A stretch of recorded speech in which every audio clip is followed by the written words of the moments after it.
You're every wonder in this world to me.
I opened Busboys and Poets 2005.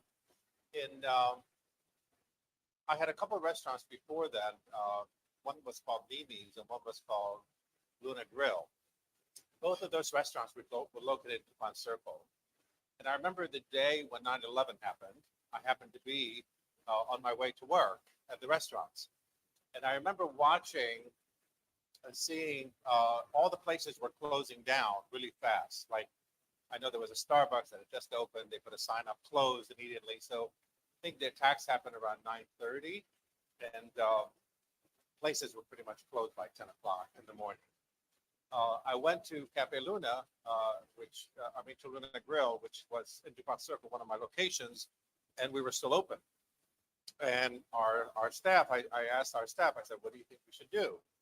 And most of them couldn't get home anyway because there was gridlock and people couldn't get a hold of anyone. You know, all public transportation had stopped at that point. And I said, why don't we just stay open and let's have opportunity for people to come in here. So the place got packed jammed. So we brewed coffee, we had tea, and we made a whole bunch of sandwiches and put them on the bar. People just grabbed whatever they wanted. We didn't charge anybody, of course. And the place just stayed open until 9, 10 o'clock at night. And it was pretty much full the entire time. We ran out of food by the end of the day. I had walked over also to Mimi's, which was my other restaurant. The same thing happened. Packed. Every other place was closed. We were the only place open. People just couldn't believe we stayed open.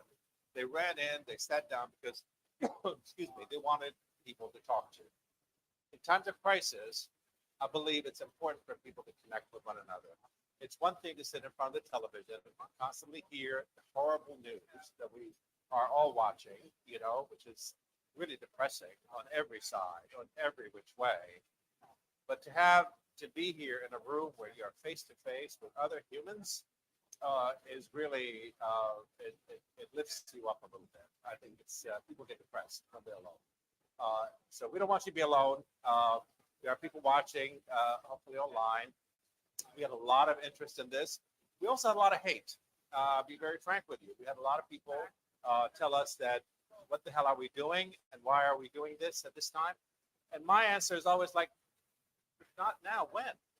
This is the time to do these types of conversations. I think it's important for us to talk. It's important for us also to be respectful. Loss of life on any side is a horrible thing. No one should ever advocate for that. And if anybody comes up here and thinks that's a good thing, they're going to be taken off the mic. I want to make sure that everybody gets a chance to say whatever they like to say. We'd like to limit it to maybe 2 minutes each so that we're not having speeches. It's not about historical speeches, but really about personal affections and things that have happened in your life that you'd like to share with us through this. I know a lot of people, whether you're Jewish or whether you're Arab or Palestinian or anything else, we all have friends, and our friends, start to become kind of polarized in this situation, right? You might say something about a incident that happened in Israel, and your Israeli friends might really be upset about it because of what side of the fence you're on and how you said it and the nuance of how you said it and so on. It becomes very, very specific and very picky, and unfortunately, that's the nature of this type of conflict. This type of war that's been going on for way too long. I think most of us would agree. So I want to give you just a chance to grab a drink, get something to eat, whatever you have to do. Yes. Absolutely. Absolutely. Absolutely. Absolutely. That's a great idea. So let's pause first of all, have everybody do whatever. When we start again, we'll take a moment of silence so everybody can be on the same page, and then we'll start the conversation right after that, if you don't mind. Thank you again for coming.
Silence for all those who lost their lives in this horrific, ongoing war, battle, conflict, whatever you want to refer to it as. This has been going on for way too long. So if we could take a moment of silence, please, for that.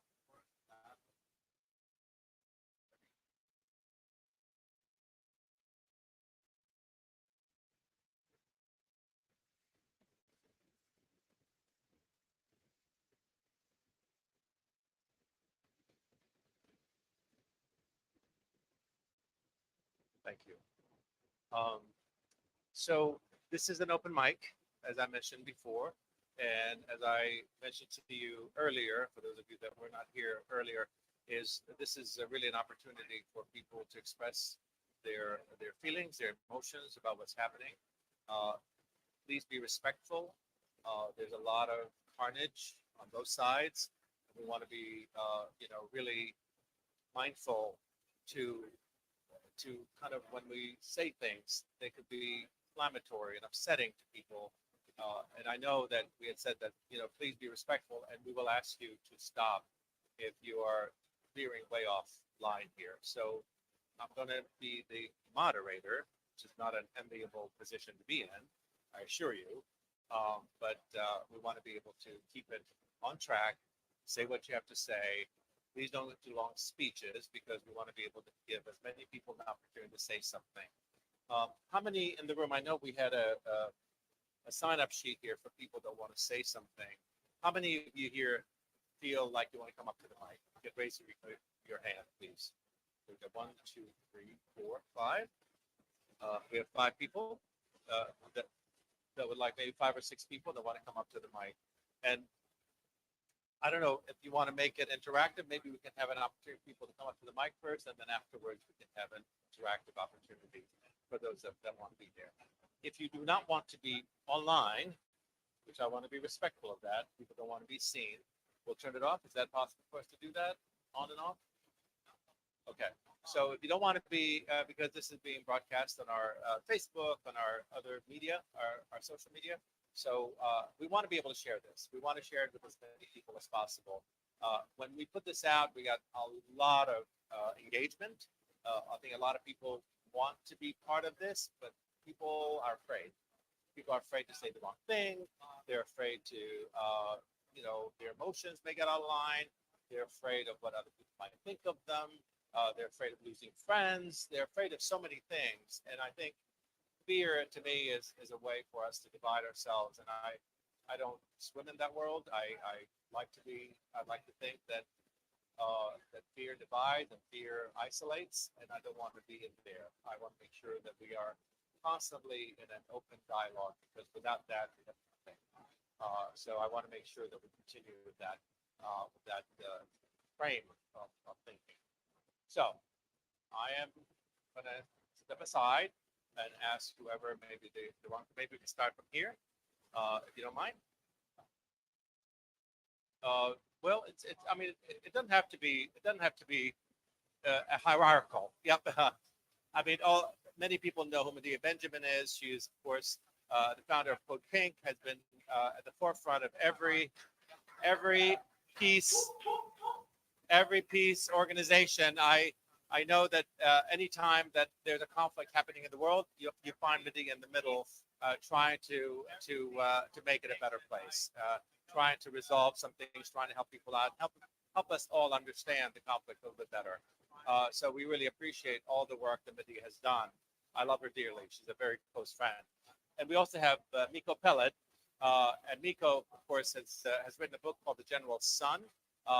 Miko is an anti-Zionist speaker that speaks constantly about issues around Israel and Palestine. He comes with a I think a deep understanding of the conflict. He is Israeli himself, and he has a great analysis sometimes of what's going on in the region. He's not without controversy, FYI, and that's why we love him. Controversy is always useful, I think, to move the dialogue forward. So let's begin over here. Why don't you come on up?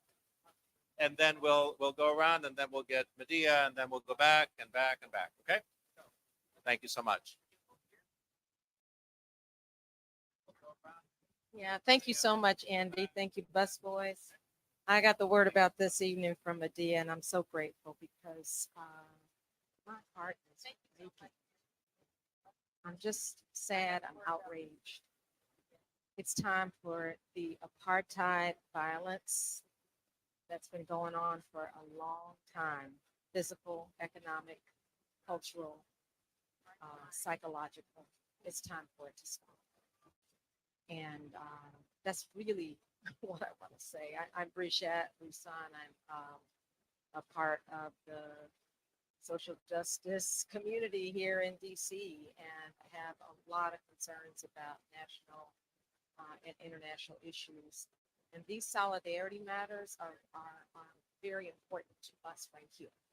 So when we look at policing in DC, we see that here, as in other places, local cops have been trained by Israeli police forces to brutalize the people.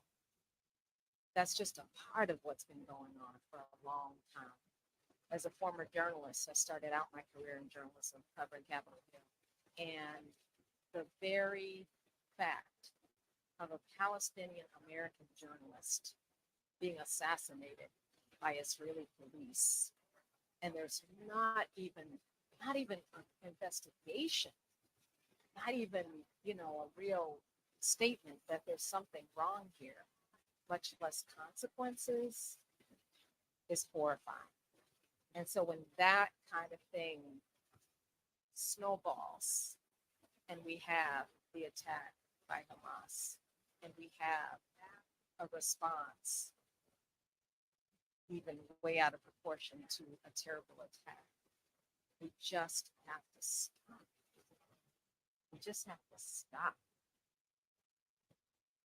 and say there's absolutely no reason to support Israel being at war and supposedly retaliating for something that's been done.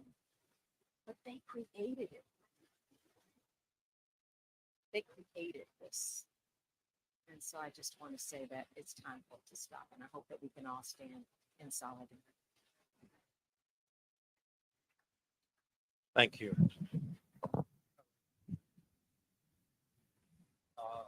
Next up to the mic, we have Luby. We're going to bring you the microphone. Luby Ismail and I had the amazing opportunity to be Peace Fellows. Many years ago, we had the opportunity to travel all over the world as Peace Fellows with fellow Israelis and Palestinians and others that were involved in the conflict to talk about ways to resolve the conflict. This was many years ago. Clearly, we weren't successful in resolving the conflict, but it was a great opportunity to hear from all sides about this very horrific situation that's happening, and gave us a better understanding of the conflict when we did that. So, Luby.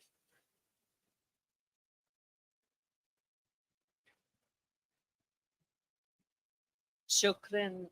Thank you, Anas. And thank you, Busboys and Poets. And thank you all for this opportunity.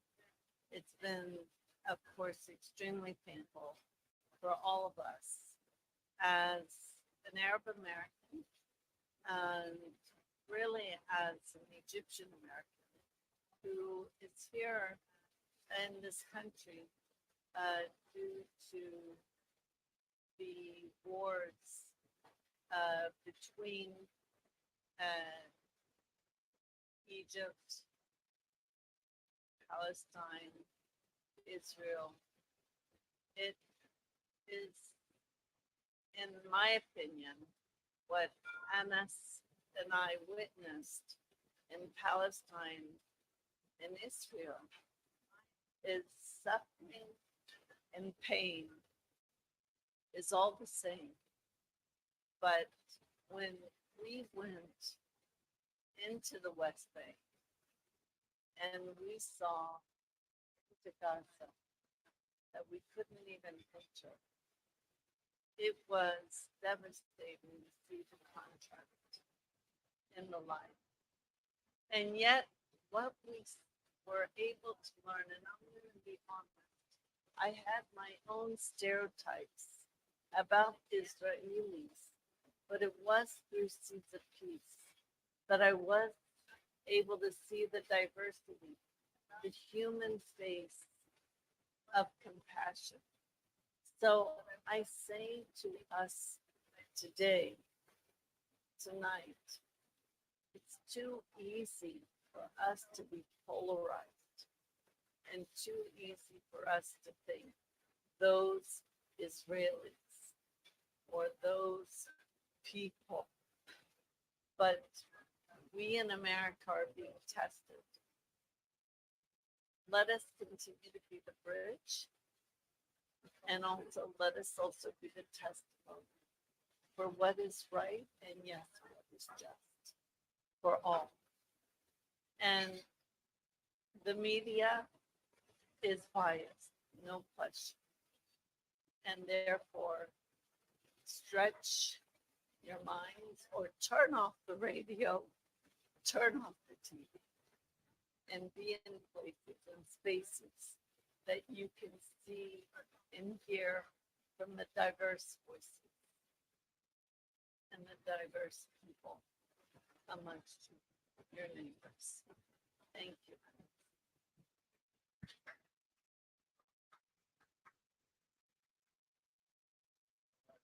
Thank you, Luby. I think that's great advice. To the media sometimes is really hard, and the media has become so polarized. Also, it depends what you're listening to and what channel and what's your go-to. What you go to, media is will determine sometimes what you think, how you think, and how you make decisions, and so on. So I just want to put that out because I think one of the advantages of having open mics is the opportunity to have an exchange. When you're watching television, it's coming at you one way. You don't get a chance to respond. So we'll have a chance to do some responses at the end of this conversation to allow for an exchange of conversation, because I think that's how we can grow and learn. Next up to the mic, we have Ann Wilcox.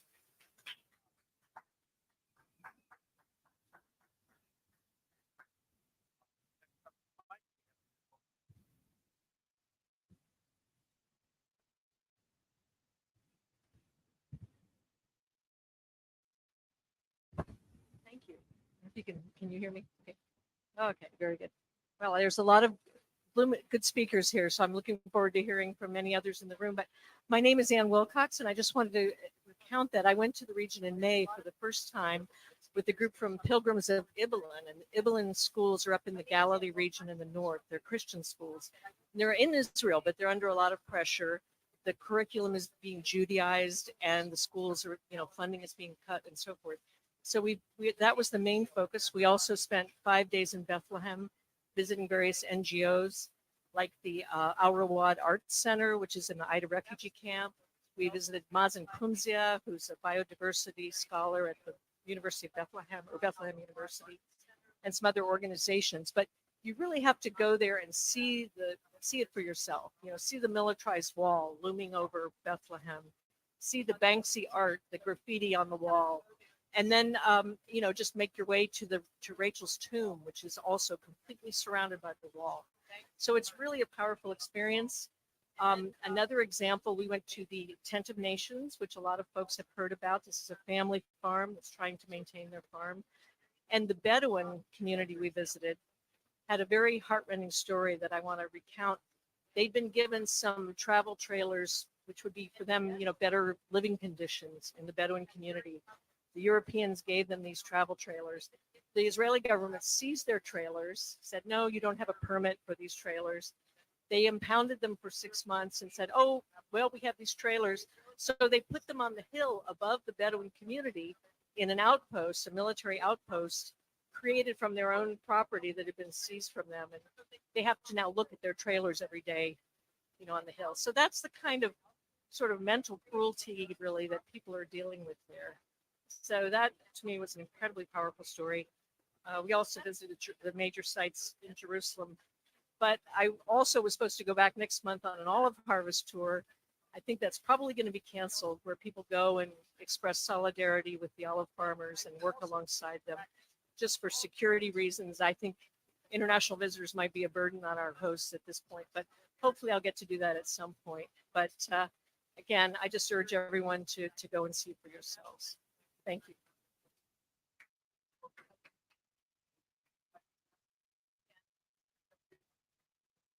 And Ann Wilcox, for those of you that may not know, she's a tireless advocate for all kinds of social justice issues. She's always at the forefront. Thank you so much for all that you're doing. I'm going to bring up Tyg Berry. Tyg Berry next.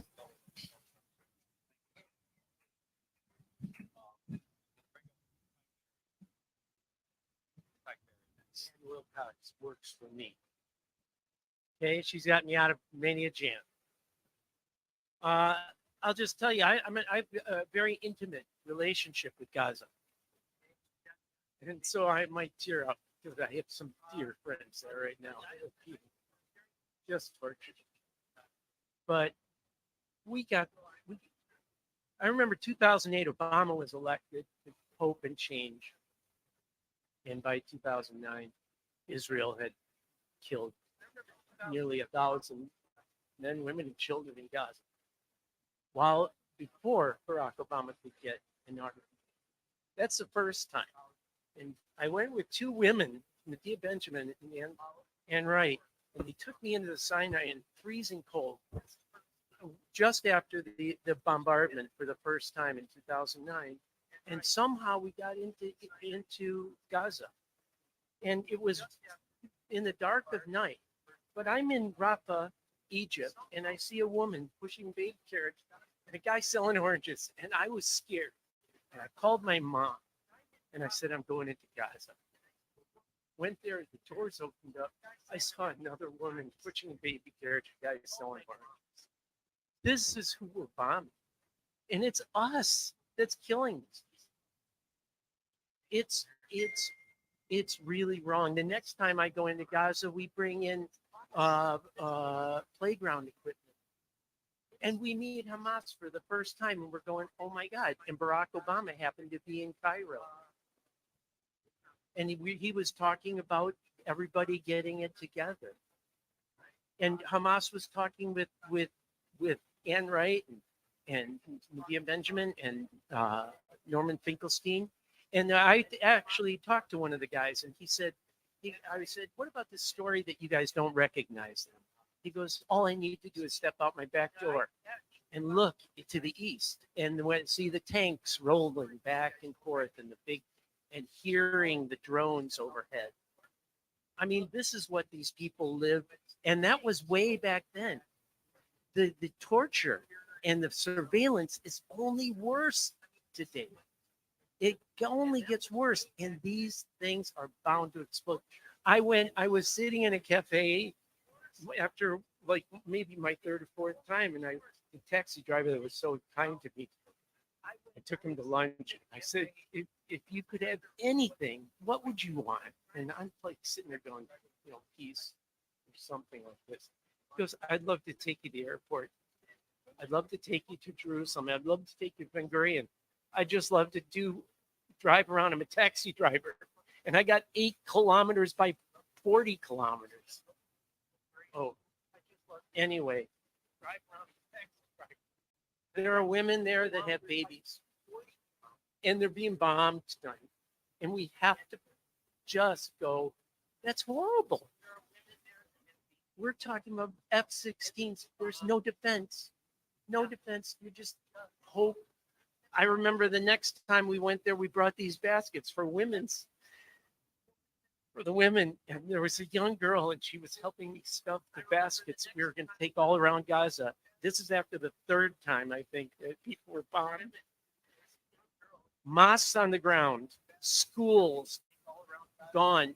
You didn't understand when they come in, they would uproot entire acreages of oranges, but leave olives standing, or destroy a toy factory but leave a chemical factory still working. There was no sense to anything.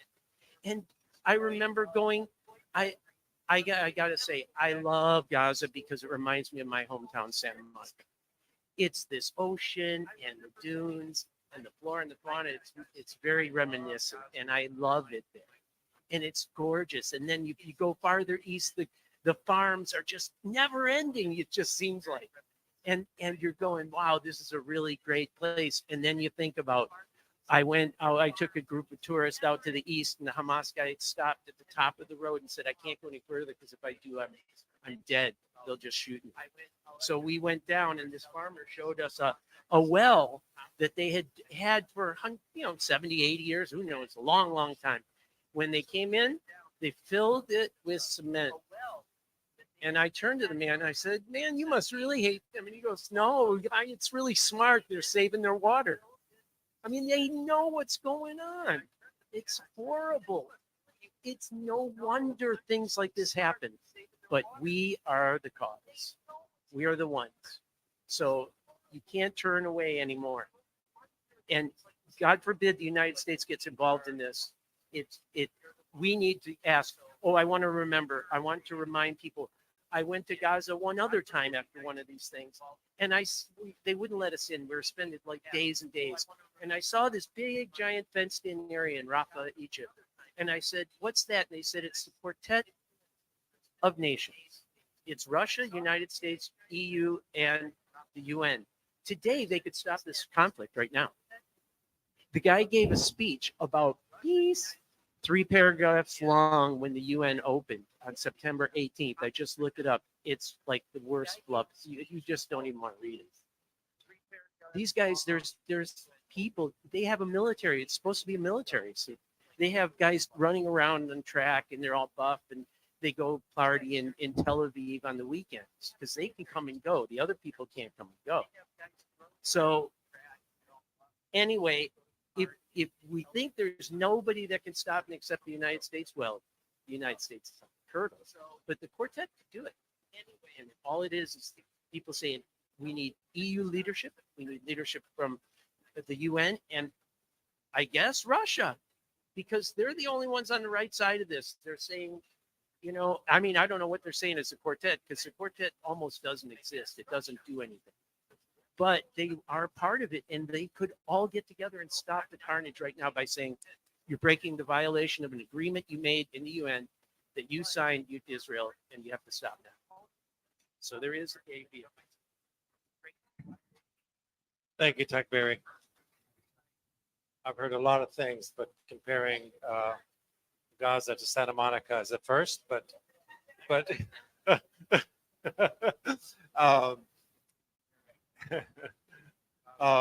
I wanted to thank you, and we're allowing people to talk longer than the 2 minutes I promised earlier because we only have a couple more people to speak, and then we're going to do an exchange of conversation with everyone here. I also want to recognize Reverend Hagler. Thank you so much for being here. Someone who's been on the front lines ever since I can remember, and someone who's really been such an important voice here in Washington, D.C. So thank you so much for what you do. So I want to bring up next. So we have, I think, the young people. Should we wait a few more minutes? Are you guys ready to come and say a few words? All right. They actually signed up on the list. So why don't you get up on the stage? They actually signed up on the list. So why don't you get up on the stage? I think a way to end racism, a way to end the war is by people to stop fighting or arguing over things. Like sometimes people at my school, some black people call other black people monkeys because they learn from YouTube and stuff. So we should probably stop sometimes so that we will stop learning some bad things from it. And then the calling monkey situation is going to cause arguments. And the arguments are causing like detention. And when the parents get called, they're probably going to be fighting over like who was right or wrong. and the parents are more mature than the children, right? So then the parents will start fighting with the big stuff, like they have swords, machetes, guns, all that stuff, and then still be starting an actual war. Other things that cause war is racism, which is something everybody know that we should stop. Some people still do it. That's because different skins. Like sometimes everybody know that we should stop. People even bully black children just because they're black. White grown-ups can bully black children sometimes. Also there's war because some people keep just bullying other people for no reason. That's because they're like bored or something. And I think we should all stop. Everybody stop. I'm done.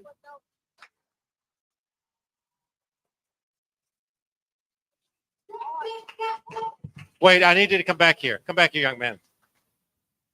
No, the guy speaking, and you'll get your turn in a minute. So come on back to. No, I want you to hold up 1 second. Have him continue. I'm going to call you in just a minute. Yeah. Stay on the microphone. What's your name again? Brandon Purnell II, How old are you, Brandon? 9 in the 4th grade. You're 9 in 4th grade. Yes. You have more wisdom than most adults I know. How did you learn all this? I went to the speech at this library once with my mom's friends, and I taught them that we saw like a president, a vice president, and we learned that they also take over things.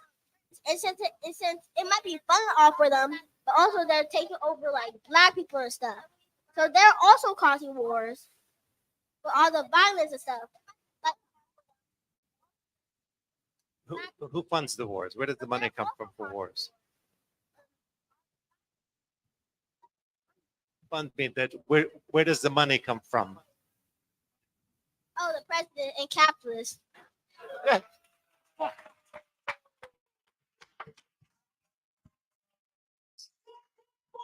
I would drop the mic, but I have to buy a new one, so I'm not going to drop the mic. But that's a drop the mic thing. Hello, come on up. I would drop the mic, but I have to buy a new one, so I'm not going to drop the mic. That's a drop the mic. So I want to end wars because people kill humans, and I hate people killing humans. So I want to end wars, but why is I want to end war is because that Marcus Garvey died. So I feel bad for him. So that's why I want to end all wars.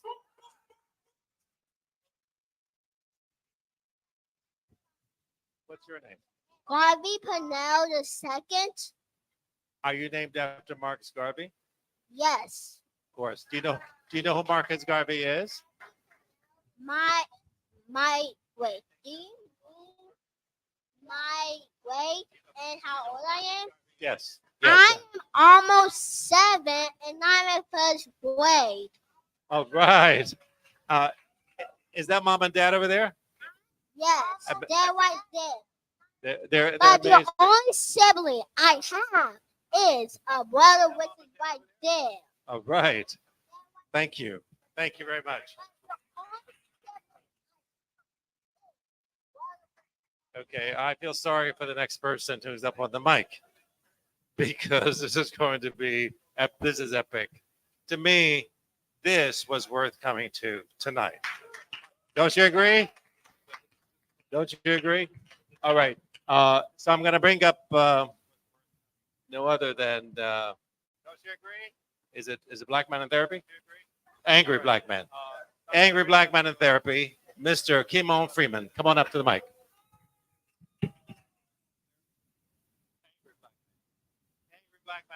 You got me following action. Hey, give these parents a round of applause right there. It's that type of transformational education that's going to save the world. I want to make sure we understand that. It's two educations. One is conformity.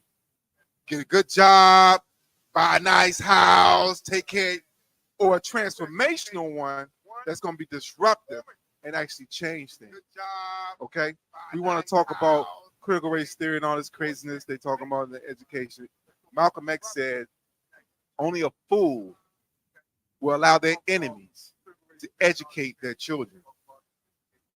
All right, okay. All right.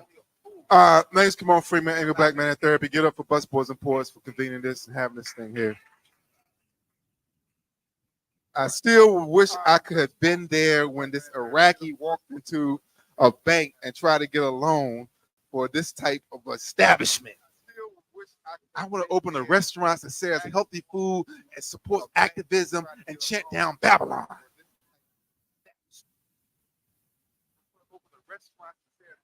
It was a black bank. Shout out to Industrial Bank. Okay. Where do I start? Real quick. In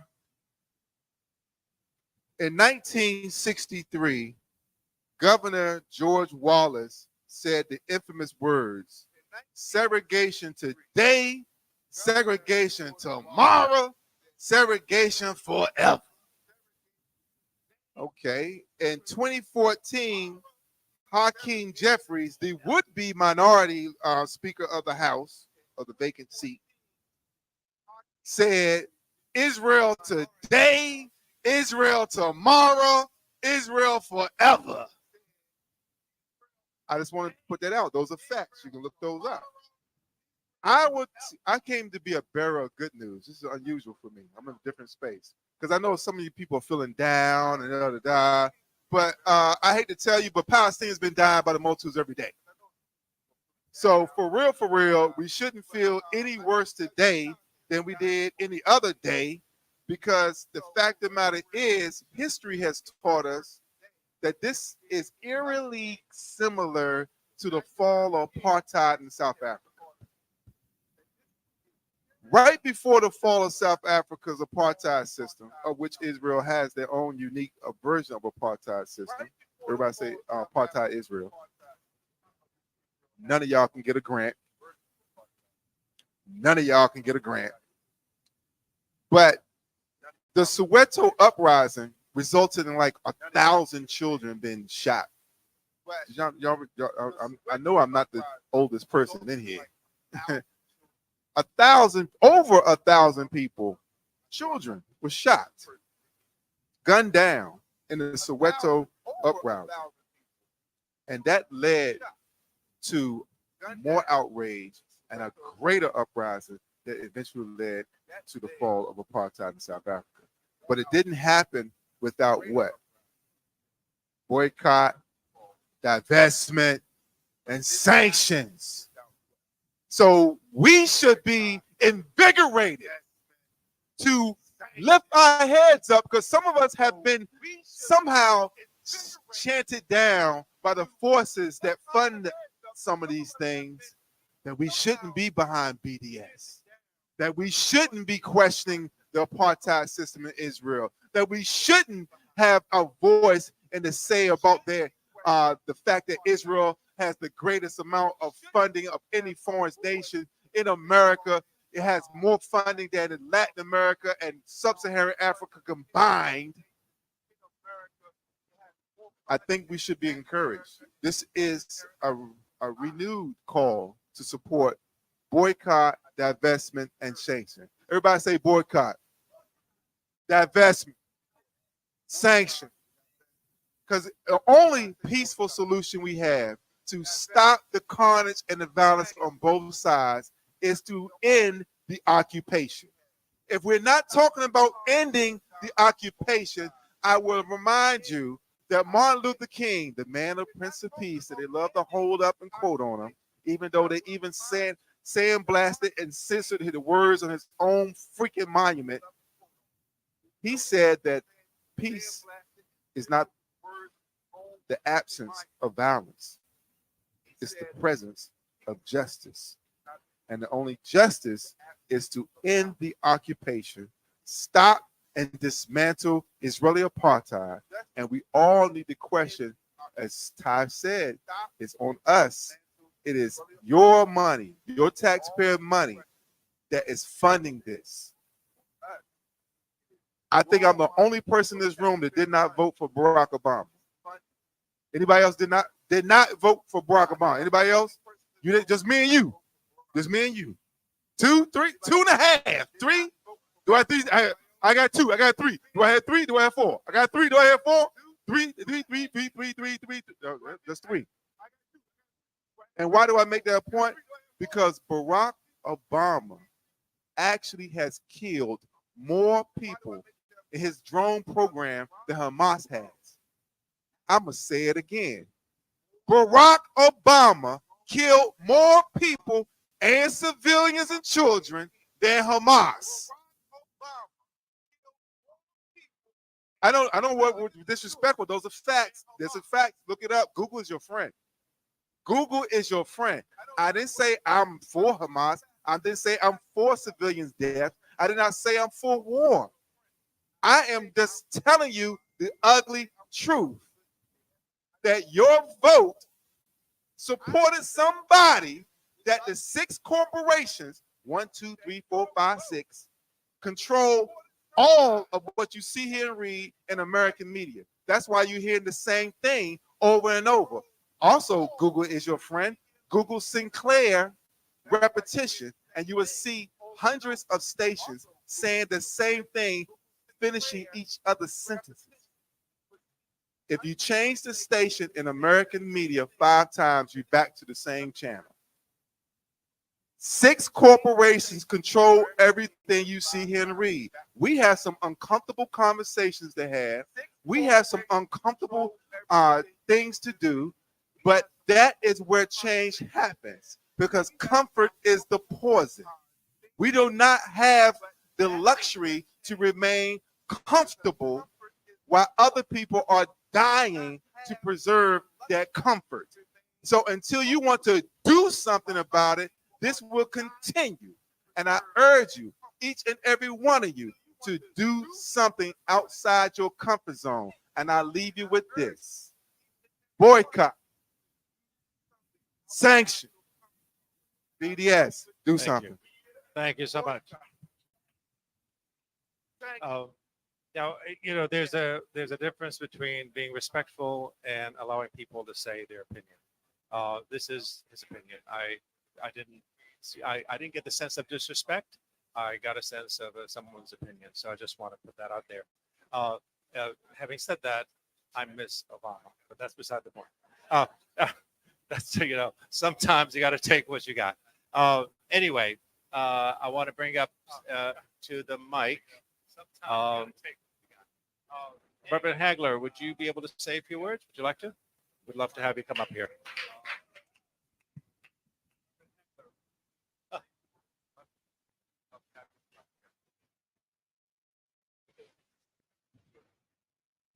Thank you, Andy. And I want to thank CODEPINK Medea for helping to convene this. This is my voice these days. Some of you may know that I've been going through cancer treatment.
are treated all over the world throughout history. Whether you're talking about indigenous people in the Americas, or you're talking about indigenous people in Africa, or indigenous people in the Middle East, somehow the invaders don't take the importance of that life as seriously as they do their own and their kids. One of the things to truly understand what has been going on is, yes, to understand apartheid in South Africa, but it's been going more than that, something closer.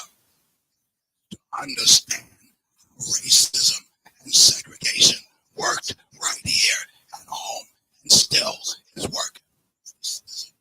There's no difference. When we took black pastors to Palestine,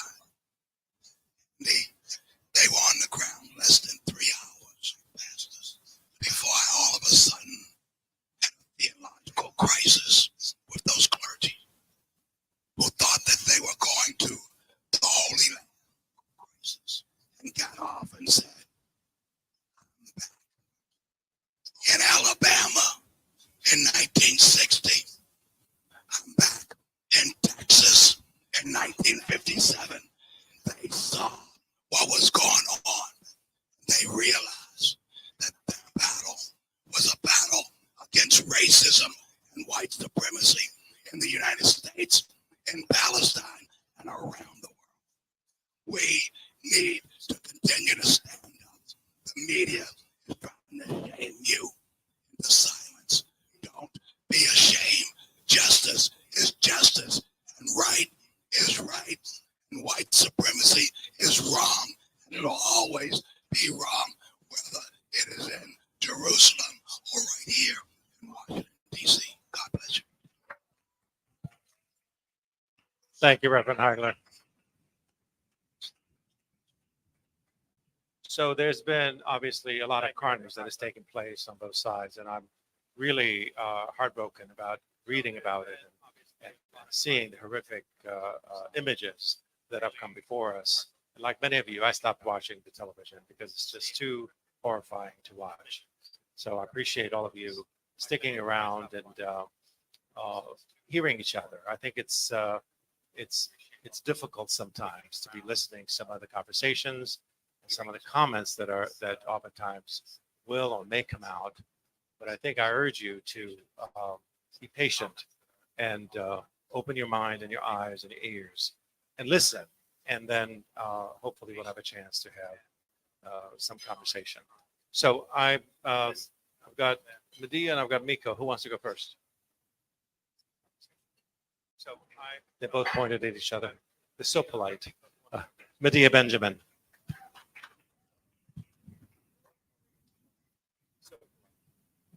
So it's great to be among people who I'm not. Where's Kimon? I mean, I can't get the uplifted feeling. I'm really feeling just very, very sad. And I was reminded, I looked at a couple of videos today that reminded me of some of the many, many, many, many ways that people in Gaza and, of course, the West Bank have been protesting nonviolently. And one of them was called the Great March of Return in 2018. And some of you are shaking your heads because you know about it. And those of you who don't, it was an amazing coordinated effort by civil society in Gaza, not by Hamas, to go every week, every Friday, prayer time, and to go towards the fence that separates Gaza from Israel to protest.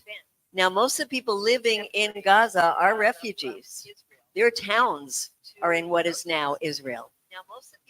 And they were saying, we have the right to return. And every week they would go non-violently, totally non-violently. And they would get shot at. And many of them were killed. Journalists who had press written all over them, people who just got a little too close for the Israeli snipers, paramedics, medics, all kinds of people were shot. And yet they returned and returned and returned.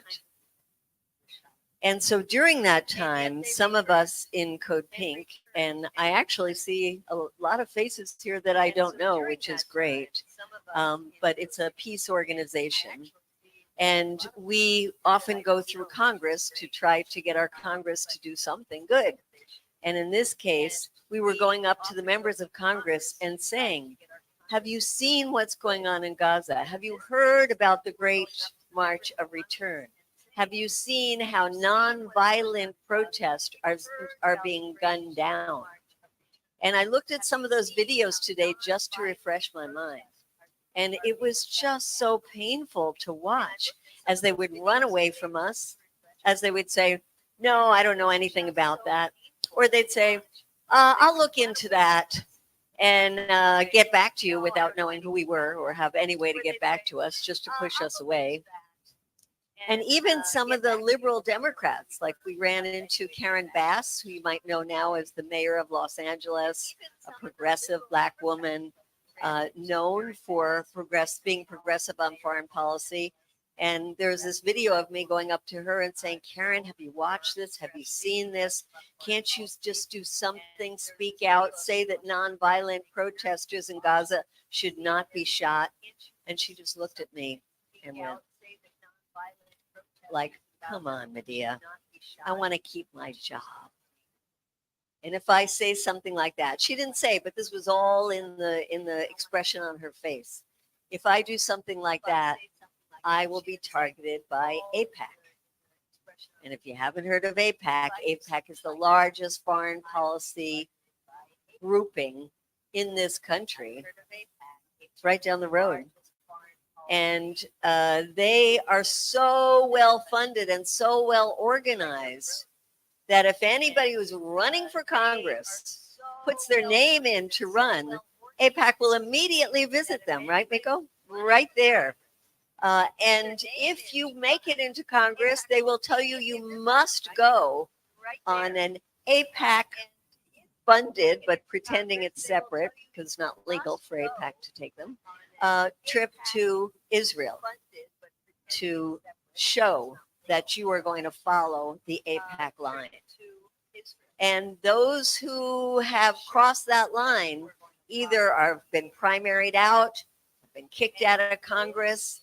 And so what you have now in this moment, when we need Congress people who will say, no more money for this carnage, instead, you have a package that they are organizing right now to send not just the 3.8 billion that goes every single year, to send more money so that Israel can go in and slaughter more people inside Gaza.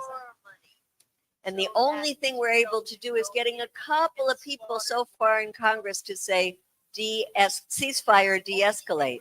But they haven't promised that they won't vote for that money. And to make it even more pernicious, what our government is doing, what the Biden administration is doing, is they're taking money for war in Ukraine and bundling it together with money for Israel. Now, why would they? Yes, they are. Excuse me, ma'am. Can you tell me why they're not? Well, they are. Here, why don't you tell me why they're not? Well, they are. Simple, and I apologize. No, it's a sneak out. I really had hoped this was going to be something about peace, and that's what I took from the email that I was pleased to see by you, Andy. I don't know you personally, I know.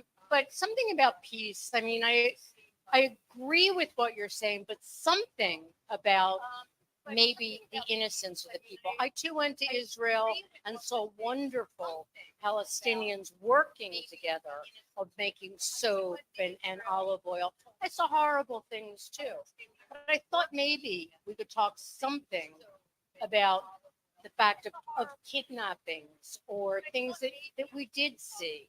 Not to say that it happens all the time or it's been happening for 70 years, but something that would help our souls be a little bit calmed at this really bad time.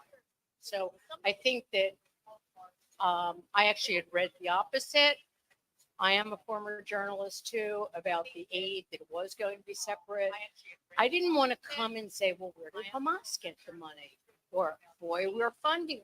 I really was hoping for something that was more peaceful and something that would bring some peace to the soul at a very, very difficult time, if not the beginning of World War III. And so do you, or how we go forward? You know, I wish I had the answer. That's why I came, wanting to listen to people talk. But I do believe that ideas of peace are not necessarily at this other level of the six corporations. Sometimes it's at the level of people. And I think, especially when we're talking about segregation or anything, you talk about people, and it was people. I don't want to step on where I don't belong. But right now, my heart is thinking about civilians that are being kidnapped in Israel and civilians that are being killed in Gaza. And I think a lot of what we're saying here, I'm sorry, on both sides? On both sides? I'm sorry, on both sides? Oh, okay. All right, all Well, right. well, but- hold up. I think part of this is really when you do open mic. No, when we do open mic, it's open mic. People are going to say what they want to say, and there's as long as there's not a line crossed of disrespect, and I don't think that's been crossed. I think the conversation must go on. But I would like to invite you to really. I think your voice is really important, and I agree with you. I think many people are tired of hearing the political machinations that got us here.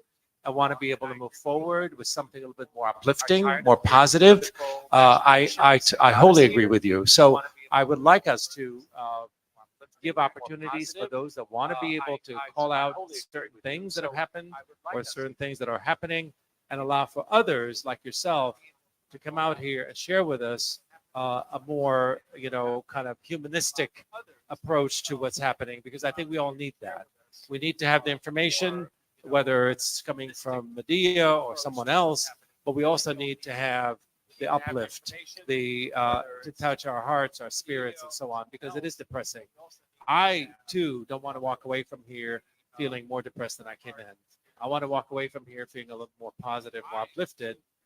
Having seen what we've seen on television, all of us recognize, and we could sit here and say decapitated and horrific. It's all horrific.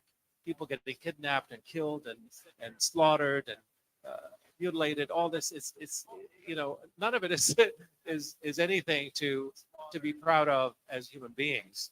Just let alone Israelis or Palestinians or whatever. So I want to make sure that we walk away from this feeling a little bit more attached to each other, more responsible for each other's humanity, and sort of take it in that direction.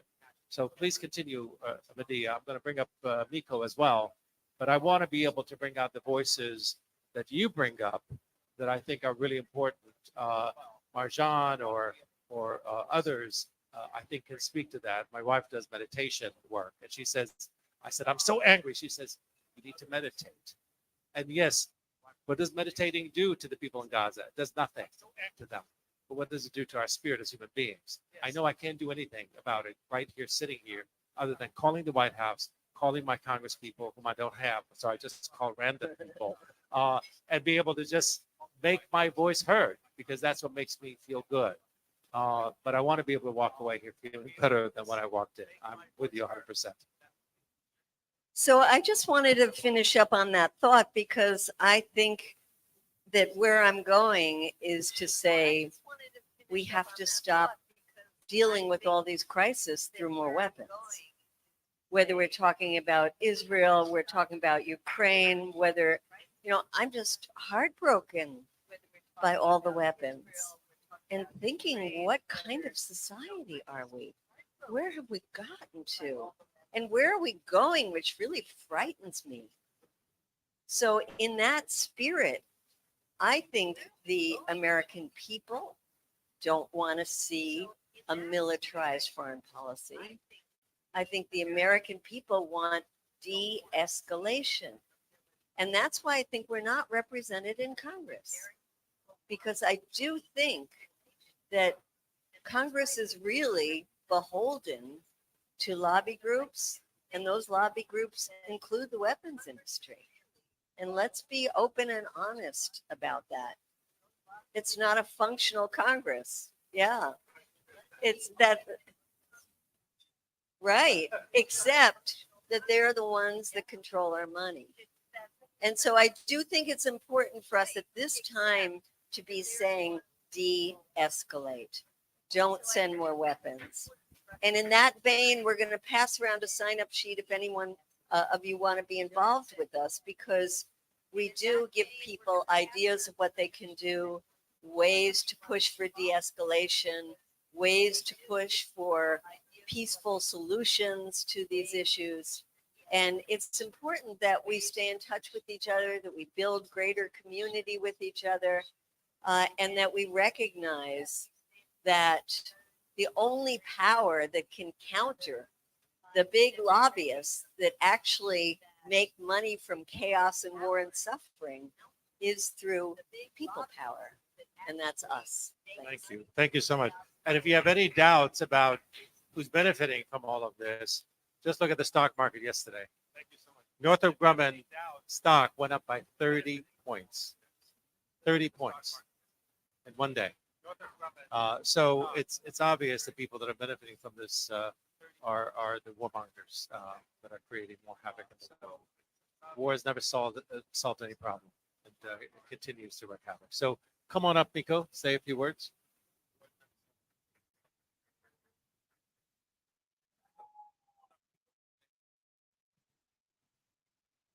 Okay, well, good evening, everyone. It's nice to see Reverend Hagler here. I haven't seen you in a while, and I believe the young lady next to you must be Aziza. Welcome, Aziza. It's nice to see you. Thank you to the young gentleman over there who came, both of you who came up and inspired us.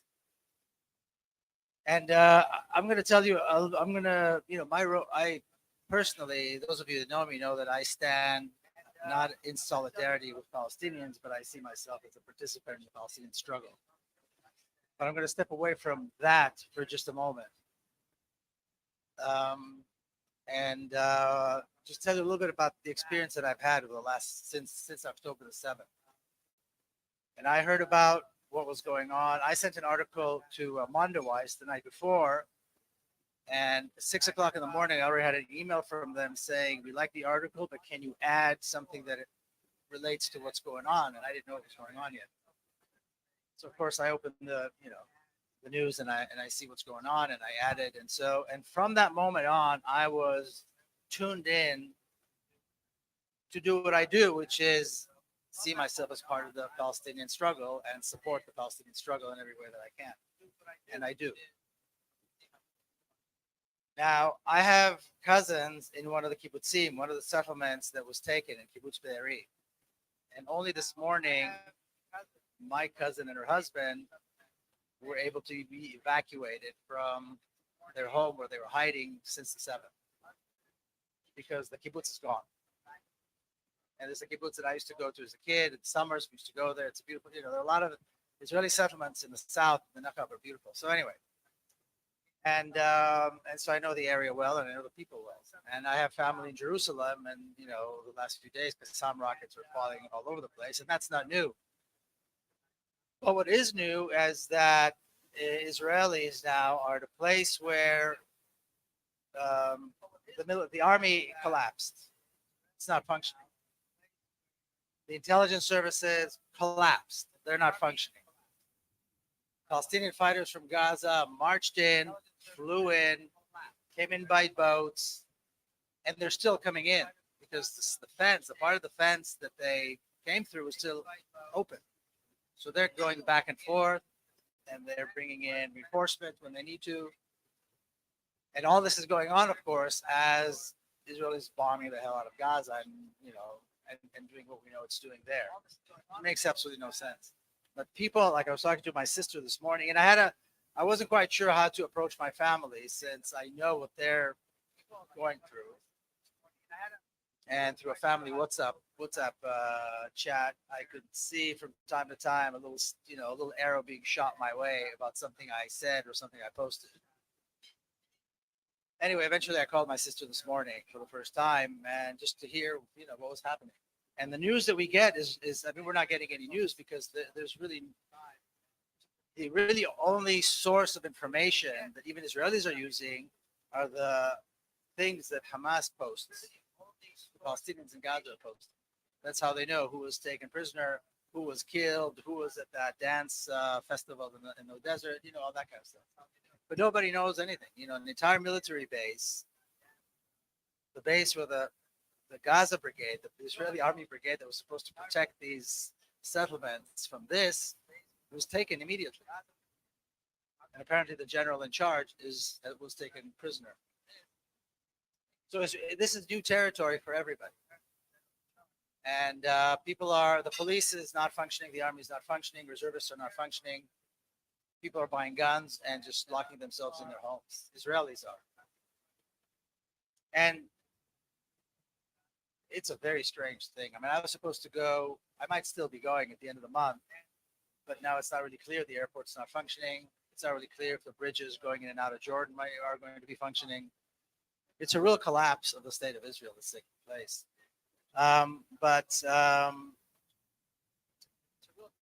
If you want to think of something positive, if you want to come out of here feeling a little bit better, you know, I agree with what was said before. There's no reason to feel worse today than we felt yesterday or 5 months ago, because the war that Israel declared on Palestinians has been going on for 75 years. You know, that's the reality. But how do we come out of this feeling better? Well, we act. I think action is the only thing that can pull us out of the sense of horror.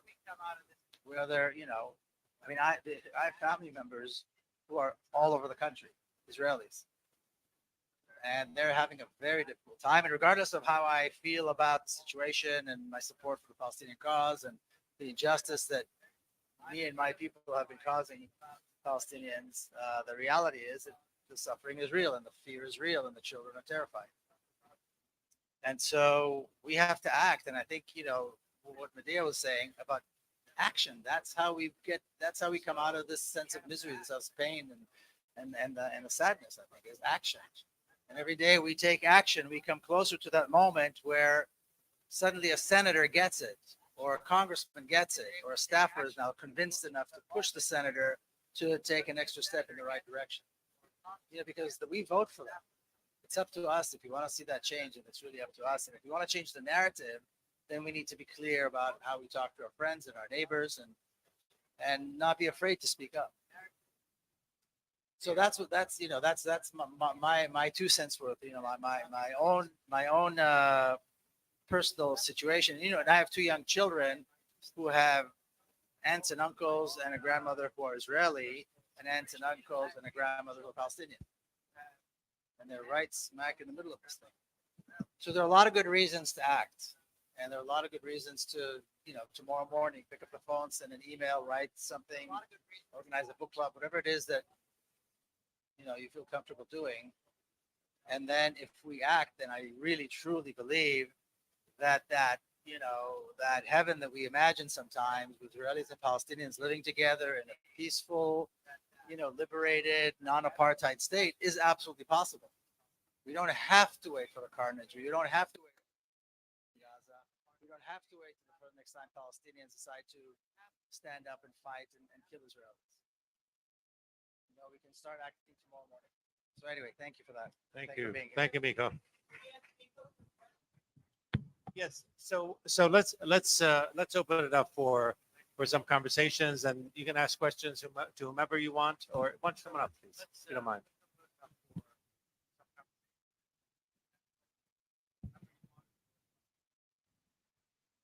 Hi, everyone. I am their mom. Yay! All right. My name is Derek Peled. I'm a human rights lawyer. I'm a writer. I'm an activist. Yay, all right. I'm a member of this community. Put the microphone Yeah, I'm closer. a member of this community. I think that I have less to say specifically about the current conflict. And I think what's been on my heart listening to people today, it's what I find progressives and people on the left will earn and do, which is shame people for being surprised. There's the this isn't new. This is happening. This has been going on for 75 years. And for some people, it is new. For these two people, it is new. For people who are being politicized in this conversation, it is new. And sometimes I've learned this. I've been a student organizer. I've been an organizer for almost 20 years. It's wild to say that out loud. But one thing I've learned is that for people who are coming to consciousness, affirmation helps better as a tool of resistance than by saying you shouldn't be surprised. It's very, very simple because you can say the exact same thing. You can say, you didn't know, but let me tell you about it. Versus you can feel today the same way you felt yesterday. Some people don't. And some people don't for different reasons. And that's an invitation to struggle.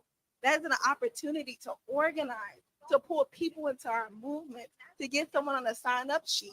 Because maybe this time is the time they sign up. Maybe they've been going to enough events. Maybe they've seen enough things online. But today is the opportunity to say, well, let's do something. And so it's just a very small intervention that I find myself making over and over and over again in the spaces where people care about freedom and justice. It's just that what if we said, don't be surprised? Let's say, don't be surprised to our enemy. Let's not say, don't be surprised to our friends or our potential friends or our potential comrades. Because isn't the goal for us to become comrades? Like, isn't the goal to pipeline people into our movements, into our ideas, into our dreams, and to engage in radical, interesting, beautiful forms of debate? Like, that should be the goal. And so whenever I would see a police killing, I remember people saying, don't be surprised, police killed 3 people a day. But some people just found out today. Now, how do we caretake for that struggle? There's been an occupation for over 70 years. Some people are just learning today, right? It's like, how do we make sure that we don't skip over lots of people who are hurting differently today for whatever reason and not shame them, right? How do we think about it rather than the invitation to our solidarity?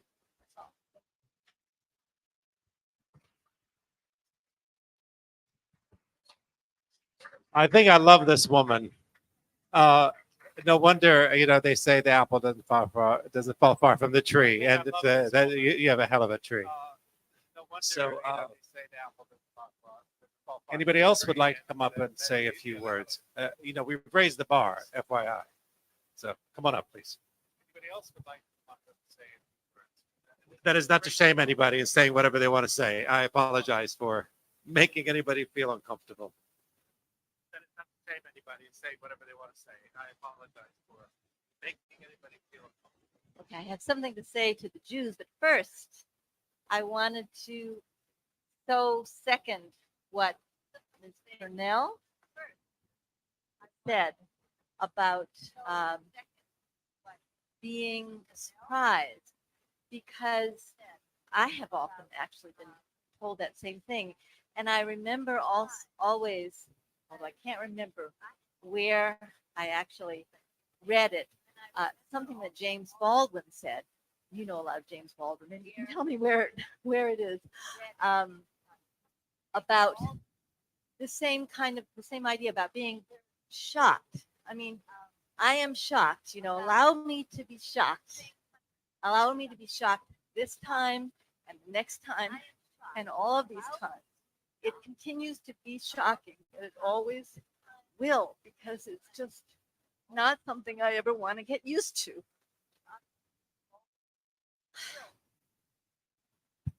So I think there are a number of Jews in the room. Can we see hands? Well, why?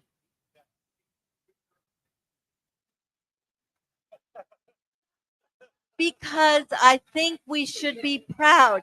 I am a Jew, and I think we need to be proud of being Jews who have a different view of what is going on and will stand strong and tall as Jews. I think we really need to do that. And I think we have been trained. We have been trained. And I mean, it's not gratuitous that we don't want to say so. Okay, good. Anyway, I think that the reason is that I'm saying this, it's because we are being used, our homeland or our safety, things are being said about Jews in Israel and here, and we are being not quoted, because I don't know, I haven't seen very many people actually quoted as saying, I mean, just regular people on the street.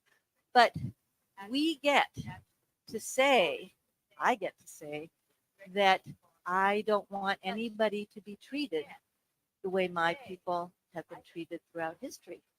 That's just, it's very simple.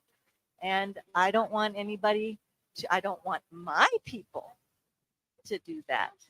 And if they do, I will do whatever is possible and necessary in a rational, peaceful, collegial, collaborative, collective way, a peaceful way, to make sure that this is it is known that this is not the way to create safety and security and belongingness and a good place for Jews to live, just the way it's not for any other people.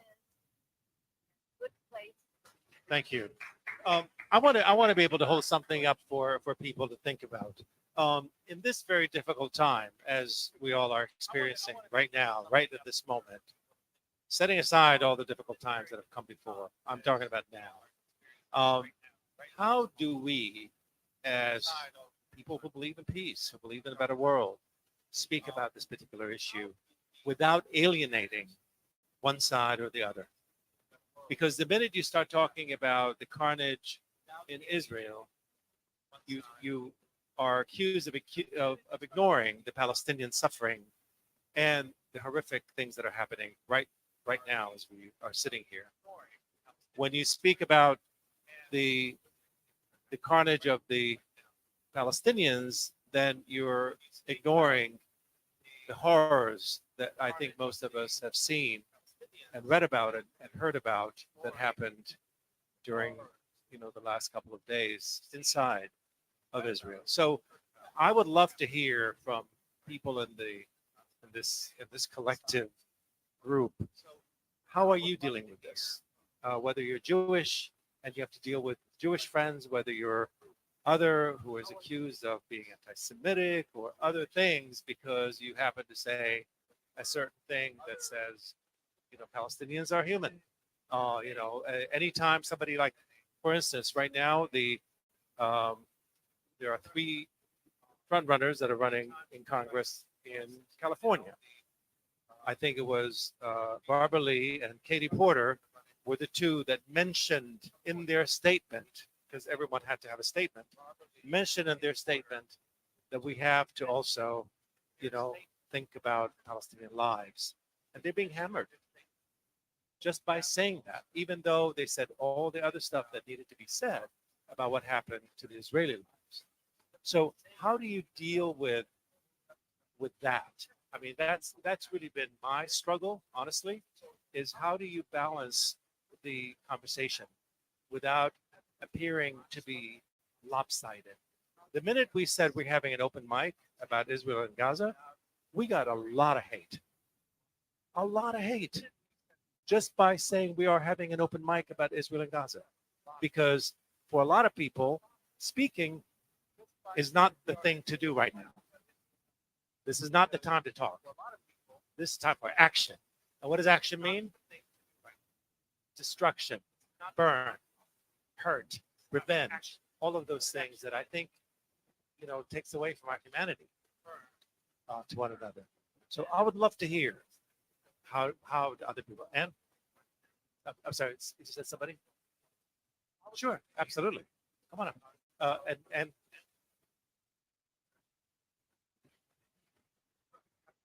you want to come up, please, so we can have you on the microphone, please. Temples like Adas Israel are having these gatherings, but I think your concern is they're not going to speak about the Palestinian victims. They're only going to talk about the Israeli side. And I guess the question is whether Jewish communities per se can have those kinds of conversations.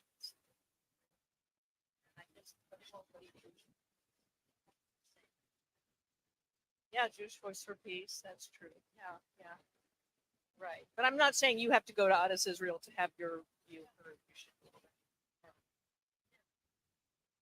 I'm not saying you have to go to Adas.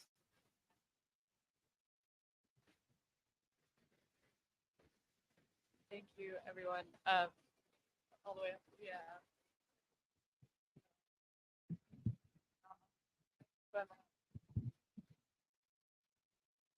Hold it.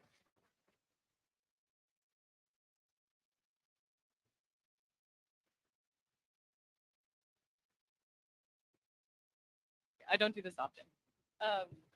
My name's Medea Benjamin, and I wasn't sure I was going to speak, but thank you for inviting me up. I want to start by saying that I really appreciate that there are different voices in the room, and that it can feel like an echo chamber even when you have access to the whole world through a phone or through a laptop or a TV. And so I do really value that people have spoken on every side, and I hope that everyone that came and has voiced anything that wasn't clapped for still stays and continues that. So I want to start by saying that because for me that meant a lot to be in the room. I'm Amazigh, Indigenous North African from Tunisia. I'm wearing my grandfather's scarf. It was something that I wore to work today and felt very inspired to do so because this to me isn't just today, but it's not just today because of where it is. It's not just there. So it's not just today and it's not just there. I picked up one book thinking that it might have something to say. And so when I opened it up, there was the first note was, until the occupation of Wounded Knee, were stereotyped in literature by the media. They were either a villainous, warlike group that lurked in the darkness, thrusting for the blood of innocent settlers, or the calm, wise, dignified elder, sitting on the mesa, dispensing his wisdom in poetic algorithms. I grew up in New Mexico, and I'm Arab American. I'm Indigenous North African Berber, Amazigh American. And I think that that statement was true then. It's true for Black Americans. It's true for Indigenous people all over the world. There is no peace without all of those voices being recognized, all of those settler colonial powers being recognized, all the ways that capitalism is funding this and survives on this and needs it to continue to rear its head. And to acknowledge that this isn't our fight, but our grandparents' fight and our grandchildren's fight. And I really hope that it's not beyond that. We think in 7 generations in many Indigenous cultures. I'm lucky enough to have been around a lot in the Southwest of the US, and 7 generations is where we think about peace. And so I really resonate with wanting to leave here with a peace in my heart that's beyond the turmoil that I felt throughout the day since the 7th. And honestly, in most social media that I follow, it's not peaceful because it's happening all the time. But I think that if we can start thinking about 7 generations, then we can have this conversation and hold peace during times of conflict. And to speak to that, one passage right before that says, years after Wounded Knee, Russell Means was asked what the beneficial results were, considering all the killings and violence that had infested the Pine Ridge Reservation during 1973 and for years afterwards. He told a little story of watching 3 little Indian boys playing. The 2 more aggressive boys chose to be Means and Banks. They pointed at the 3rd boy and said, "You have to be Dickie Wilson." The 3rd boy went home crying. He was ashamed to even pretend to be a traitor to his own people. Somehow, through all of the protests and symbolic gestures, a different sense of Indian identity was born. And unfortunately, that's true for both sides, which is why I think in terms of the generations, because we have to have our children understanding that the way that they look at themselves and hold their own identity and the way that they see us show up to talk about it when it's happening matters. Thank you. All right. So back to my original question: how are people dealing with this with their friends? How are you sharing this with others? Or do you find yourself silenced by, or just tongue-tied because you have the discomfort of having to say something that creates a sense of humanity of the other? Anybody? So you all still tongue-tied. You like to say something? Come on up, please. Thank you. You like to say something? Come on up, please.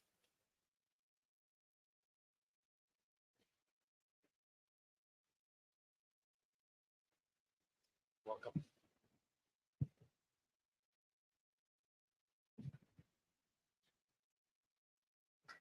How you doing? My name is Aaron. Just actually moved to DC 2 weeks ago, so I'm trying out new things. This really interests me. Oh, thank you. But yeah, just in regards to your question, I think for me, I've been approaching it really like with nuance. Not really jumping to conclusions. Not really, quote unquote, taking a side in a extremely politically charged sense. Just really with a sense of mourning, and really just trying to approach things with understanding. I think that we can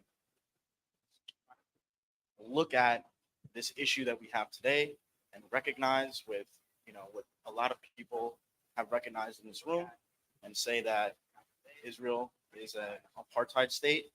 It is a almost looking to be ethno state, with how it regards its policy.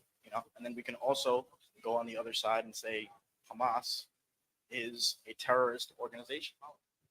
It's not something to funnel our liberation fantasies through.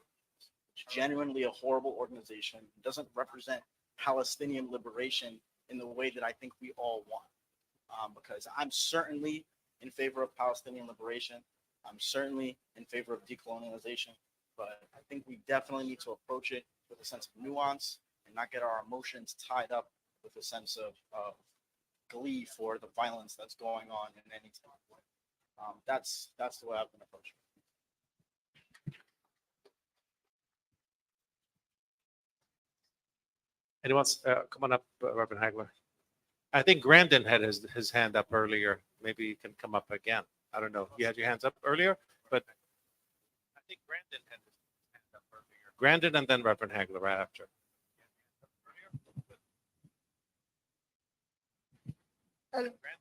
Another way to end war is because Martin Luther King, because someone shot him to death while he was marching, because they probably disliked how he was talking to end racism or segregation. Also, Black history is like a place where many people try to stop racism and segregation. There's also Harriet Tubman that freed slaves from slave owners that kept hurting people, and those slave owners even hurt 2-year-old children. Who the heck hurts 2-year-old children? They're literally just praying Satan, which is extremely terrible. So Harriet Tubman kept helping them, and Martin Luther King also helped people, but in a different way. He prayed. He even wished that little black boys and girls hold hands with little white girls and boys. And some of us are doing the same thing today. But some people are also still being racist and segregation. Some people are still being rude to black people. I'm not saying all white people are being rude. I'm saying some. Thank you, Grandin. I think Reverend Hagler, you have your next Malcolm X too, right? I think Reverend Hagler, you have your next Sunday sermon. It's cut out for you here. Incredible teacher. That young man. Aziza, come on up here. She's been bugging me about these soft chairs. For those of you who don't know, that's my daughter. And she's in 3rd grade, 8 years old. And I'm just very proud of her, pleased with her. And one of the things I wanted to say is that I've been able to keep on keeping on because I ignore the noise. And there's a whole lot of noise. And there's even more with social media and with corporate media taking over all the stations. Just noise, noise, noise. I'm reminded of the rumors that went out in Tulsa, Oklahoma, that burnt the black community in 1921. Or the rumors that went out in 1898 in Wilmington, North Carolina, where the entire town council was killed and folks were actually deported from North Carolina, never to return. What I'm getting at is we're being conditioned to respond to rumors. And you got to step up above the rumors and believe in some real things, like the dignity and the worth of all human beings. You got to believe in some things, such as we need to be struggling towards peace and justice, not vengeance and revenge. Somebody said when we get into this model of an eye for an eye and a tooth for a tooth, eventually the whole world is going to end up blind and toothless. We got to break beyond that and begin to raise the question in ourselves. What are we doing to lift up the justice and the dignity of humanity? What are we doing to be righteous in the midst of it all? What are we doing to heal the brokenness? It is truly up to us. And sometimes it's up to us to tell the corporate media to shut up and sit down. All right, Medea, come on up.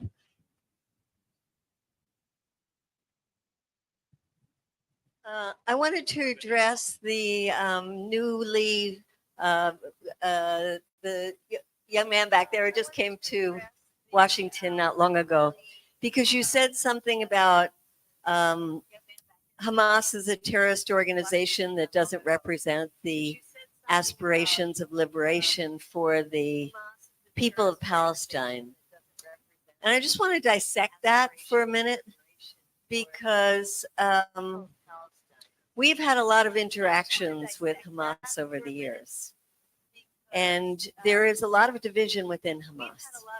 There's a political part of Hamas, there's the military part of Hamas, and even within those, there's a lot of division. And one of the factions in the political part of Hamas met with us in the time that Obama just came to power and was going to Egypt to say, this is a new day, a new dawn. We want a different relationship with the Arab world. And Hamas, in our 66-person delegation, asked to meet with the Jewish people of the delegation. And we went to meet with them. And they said, we want a different relationship. What can we do? And we're like, what are we going to give advice to Hamas? We don't know. We said, well, Obama's coming to Cairo tomorrow. why don't you write a letter to Obama? And they looked at each other and they talked to each other. Said, you know, we've written to the US government a million times. We've tried this, we tried that. I said, this is a new day. This is a new president. He wants a new relationship. Just give it a try. And we said, we'll take the letter the next morning. We'll go. And Tig and I, we went to Cairo. We'll take it. If you write it, we'll take it there and we'll get it to somebody in Obama's entourage. And they said, all right, we'll think about it. So the next morning, they called us in. And you could tell these guys had not slept the whole night long. They had big bags around their eyes, and in their hands, they had a leather-bound, beautiful letter that they said, okay, we'll give it one more try. And the letter is online, but it basically says, we want a new relationship. We want a relationship based on international law, on human rights, on the rights of an occupied people according to international law. And all of this was laid out in a beautiful 2-page letter and inviting Obama to come to Gaza and see what it was like to live in a place where you couldn't leave, you couldn't come, where you were really, we're in a prison-like situation. And we were so impressed that they did it because they had to get it was stamped, it had their signatures on it. You know, they had to get approval at the highest levels to be able to write that letter and send it to Obama. That's a big deal. And they had it ready for us in time to jump in a car and then get on a bus and get to Cairo. And we made some copies, and there we were stopping the entourage as they were going in and saying, we have an important letter that we want to give to Obama. We can't get near him, but you know, you're with him. So we gave in the letter, but we had made copies of it. And we went back to the United States. We contacted the State Department. We sent another letter in the State Department. We gave letters into members of Congress. And we said, please, please answer, because there is huge division within Hamas. And we have to show that those who want to reach out and talk to the U.S. and talk to Israel on the basis of international law will find an open door. Never. No response. Zero response. And we felt so awful about it. And they said to us, you see, the door is never open when we want to talk peacefully. And I just bring that up because I, too, am sickened by what I see with the killing of concert goers and the kinds of things that happen. But I also think of these other people in Hamas who wanted to try a different way and never found that open door. Anyone else would like to say anything?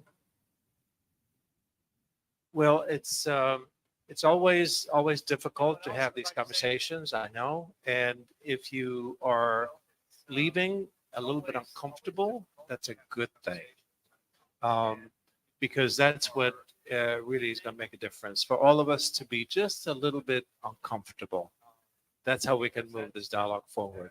I really appreciate everyone who was bold enough to get up here and say what they have to say, and invite you to stay around and have more, conversation with whoever you want to have with.